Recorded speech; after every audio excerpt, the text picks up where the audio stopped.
Gentili telespettatori, buonasera e benvenuti a questa seconda edizione del Telegiornale del Veneto. Professionalmente bravo ma non basta, il primario di ginecologia a Padova, finito al centro di uno scandalo, è ancora sulla graticola e continua a fare notizia.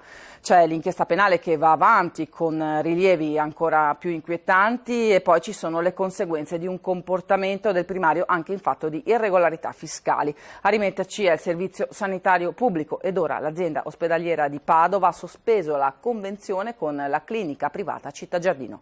L'apertura è di Milva Andrioli. 1 su 1000 non ce la fa. È toccato al primario di ginecologia di Padova, Pietro Litta, immortalato dalle telecamere nascoste della RAI mentre propone un accordo ad una paziente.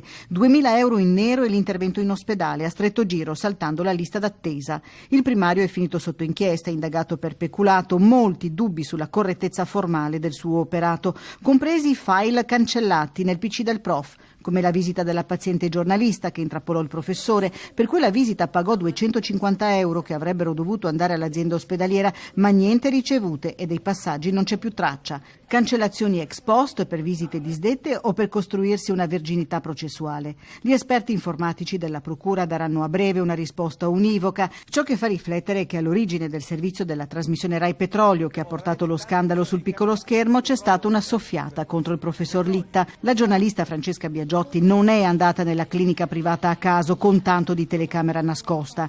Quindi in giro si sapeva delle fatture non fatte e dei soldi in nero, e quanti?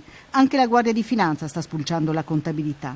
L'ipotesi per ora nei confronti di Litta è peculato. Se però ci fossero pazienti che per la gravità delle patologie riscontrate fossero state costrette a pagare in nero per saltare le liste d'attesa, con certi tumori magari il fattore tempo è fondamentale, il quadro accusatorio potrebbe farsi più critico. Concussione, il reato ipotizzato.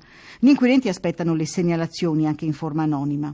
Chi ci ha rimesso in questa vicenda è anche il servizio sanitario pubblico, che non ha ricevuto i soldi della visita effettuata da Litta. Risultato? La revoca della convenzione con la clinica privata Città Giardino di Padova, disposta dal direttore generale dell'azienda ospedaliera, con effetto immediato.